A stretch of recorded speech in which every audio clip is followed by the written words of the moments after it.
বন্ধুরা, রোহিত কোহলি একই ঘটালেন চতুর্থ টেস্টের প্রথম দিনেই। প্রিয় দর্শক বন্ধুরা, দেখুন আজকের সবথেকে বড় খবর। মাঠের খেলা চলাকালীন ভারত অধিনায়ক রোহিত শর্মার কাছে ধমক খেয়েছেন যশস্বী জয়সওয়াল। মেলবোর্নের চতুর্থ টেস্ট চলাকালীন এই ঘটনাটি ঘটে। ঠিক কী হয়েছিল মাঠে, কেনই বা যশস্বীকে ধমক দিলেন রোহিত? মেলবোর্নের চতুর্থ টেস্টে অস্ট্রেলিয়া টসে জিতে ব্যাটিংয়ের সিদ্ধান্ত নেন। ঠিক চা বিরতির পর ঘটনাটি ঘটে।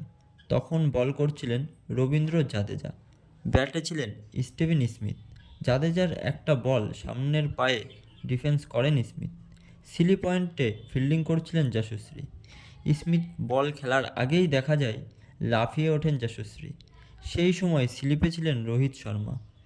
তিনি যশস্বীর এই কাণ্ড দেখে বিরক্ত হন।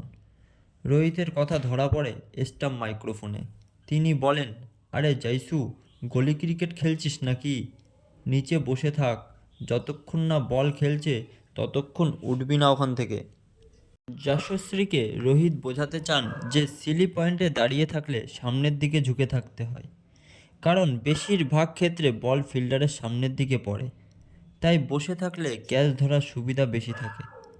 অধিনায়কের ধমক শুনে অবশ্য পরের বল থেকে যশস্বীকে সেটা করতে দেখা গিয়েছে। সামনের দিকে ঝুঁকে থাকেন তিনি।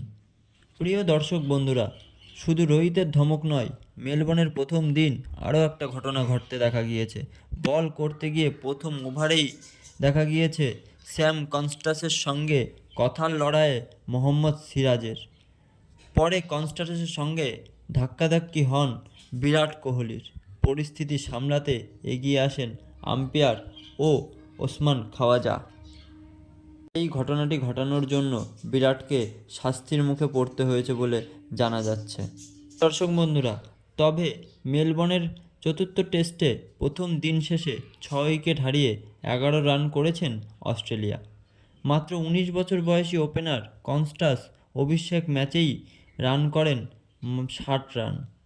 অপর ওপেনার ওসমান খাওয়াজা 57 রান করেন। অমারনাথ লাবুশেন দুর্দান্ত ইনিংস খেলে 72 রান করেন। 68 রানে অপরাজিত থাকেন স্টিভেন স্মিথ। কাল সকালে তাকে আবার ব্যাটে দেখা যাবে।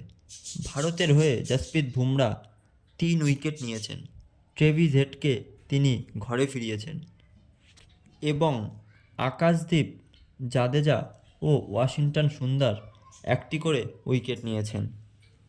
প্রিয় দর্শক বন্ধুরা, এরকম আরও নতুন নতুন ভিডিও পেতে হলে আমাদের চ্যানেলটিকে সাবস্ক্রাইব করুন এবং স্পোর্টস লাভারের সাথে থাকুন।